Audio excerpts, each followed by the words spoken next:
Mon passeport américain. Qui a photo, qui a nom sous, qui a nom, qui pas Jimmy Cherizier. Coupez ça avec TikTok. Mon passeport américain, qui a photo, mais qui pas nom Jimmy Cherizier. Comment? Monsieur l'ambassadeur, quelles sont les relations de l'ambassade des États-Unis avec les chefs de gang? Non, c'est limité. De temps en temps, il y a des contacts des gangs et pour nous, c'est de contrôler la sécurité dans la région de l'ambassade. C'est limité à ça. Mais ils sont des criminels. Nous n'avons pas entré d'avoir des bonnes relations. Mais si c'est une question de voir la sécurité de l'ambassade et mon personnel, de temps en temps, il y a ces échanges.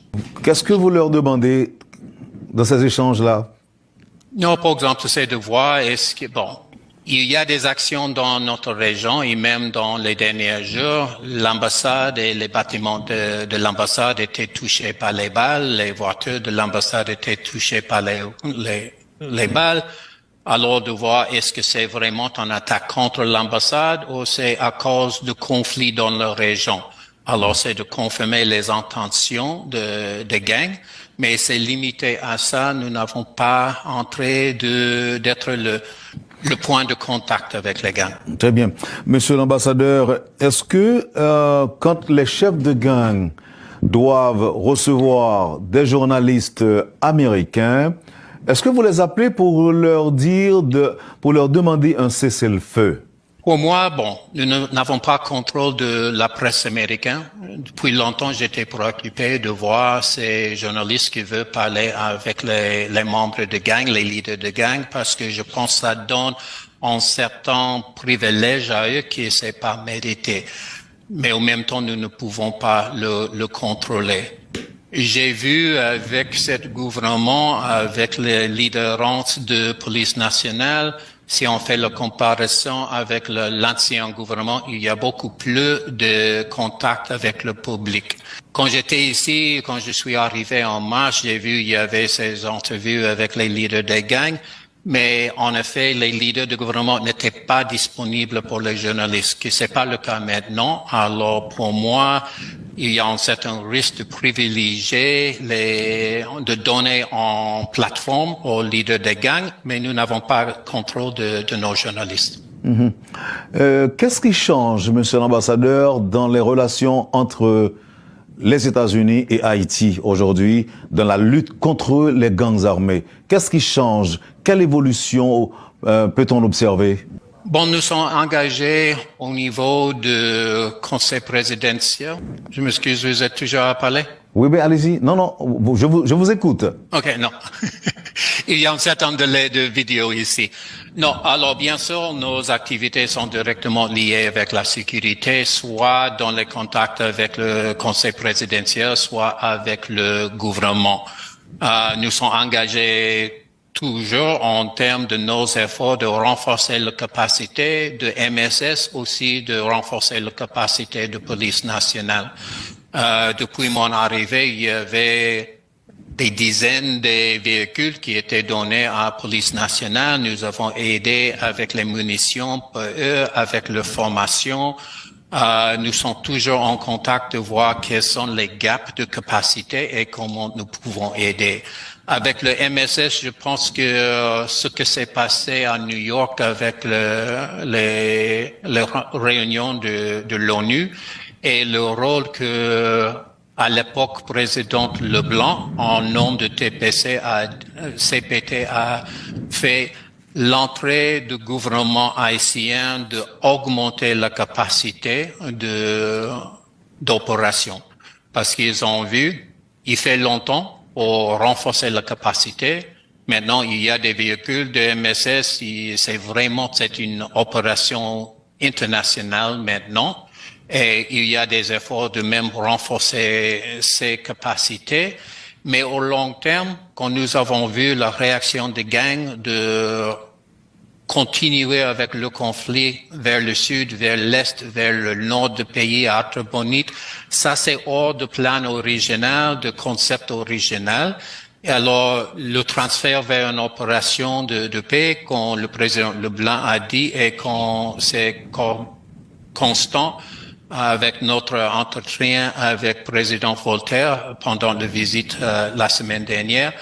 Il voit la nécessité d'augmenter la capacité, être plus sûr en termes de financement des équipements et des effectifs pour assurer qu'il y aura la capacité de moyen terme de faire face à ces gangs. Monsieur l'ambassadeur, est-ce que vous pensez que le gouvernement haïtien devrait négocier une trêve de paix avec les gangs et envisager de les accueillir comme agents de changement en son sein? Est-ce que vous pensez que c'est une possibilité? Non, en termes de négocier, non. Il y a plusieurs opérations, il y a plusieurs exemples qui éventuellement on a trouvé une solution, mais c'est le fin du processus. Et chaque fois que les gangs a suggéré en cessez-feu, c'est toujours pour protéger l'opposition, pour les aider de continuer avec leurs actes criminels. Ils n'ont pas montré l'idée, l'intention de retourner, d'être les citoyens communs. Et avec tous mes contacts avec les Haïtiens, soit de société civile, membres de mon staff, je vois qu'il n'y a pas des Haïtiens qui acceptent l'idée de accepter ou bien sûr les leaders des gangs. Il y a bien sûr la question des enfants qui sont membres de gangs. Est-ce qu'on peut avoir un système de DDA? Il y avait des efforts dans le passé. Je sais que sans cette big win, ces premières actions pour faire les gangs dans une certaine situation d'insécurité eux-mêmes, c'est pas le moment pour ce genre de négociation, parce que vraiment, si on donne le temps, ça donne le temps pour les gangs de réorganiser, de trouver des nouvelles munitions et ainsi. En interdisant aux pays membres de vendre des armes à Haïti, la résolution de l'ONU écarte donc toute possibilité pour qu'un simple citoyen haïtien possède des armes, ne serait-ce que pour se défendre contre les attaques des gangs, à l'exception des forces de l'ordre. Comment est-ce que cela va changer le trafic d'armes qui sort des États-Unis et de la République dominicaine, monsieur l'ambassadeur? Je sais du côté américain, vous avez déjà vu, il y avait des arrestations, il y avait des gens engagés dans le transfert des armes qui maintenant sont aux prisons. Il y avait une bonne collaboration avec le ministère de Justice. Récemment, ils ont donné certaines armes qui étaient prises par les autorités haïtiennes qui peuvent utiliser aux États-Unis pour prendre un autre trafiquant des armes. Nous savons qu'il y a aussi des autres sources des armes. C'est pas seulement les États-Unis. Il y a plusieurs pays dans la région où les criminels peuvent acheter des armes. Le contrôle, c'est l'un aspect de MSS avec l'arrivée des pays de Caraïbes et d'augmenter un peu l'aspect maritime. Même avec les États-Unis, il y a des petits bateaux qui nous sommes en train de donner à garde-côte haïtien pour contrôler mieux. Nous voyons qu'il y a ce risque avec la frontière de République dominicaine. Nous faisons avec plusieurs autres membres de la communauté internationale des efforts d'aider les relations entre les deux pays parce que la situation maintenant, c'est difficile. Parce que nous voyons, particulièrement si on parle de 400 Mawozo, ils ont un certain contrôle de frontières et il y a des armes qui arrivent, il y avait les assurances des autorités dominicaines de contrôler mieux leur côté et c'est un aspect de développement éventuel de MSS et la capacité nationale. Mon passeport américain. Qui gen photo qui gen nom sous qui gen nom qui pas gen Jimmy Cherise couper ça avec TikTok mon passeport américain qui gen photo mais qui pas gen nom Jimmy Cherise comment m'pa besoin dire nous comment m'rele moi que pour me quitter pays ça il suffit que moi je suspend parler à d'autres pour révolution moi suspend demander caille pour monde moi suspend demander de l'eau il suffit que tout notre système même quitter pays là adolescent n'a tout parole. Papa, chérie, ou me parler. On va quitter le pays ça parce que vous c'est pour être tout haïtien vivre tout le monde. Si m'dap quitter, m'dap parler. Ça m'a dit à couper. Qui te parle, non, papa chéri? Attendez, adolescent. Ça m'a dit à couper le fait TikTok. Moi, j'ai un passeport. Qui est nom sous lui. Non, qui pas Jimmy Cherizier, mais qui est photo sous lui.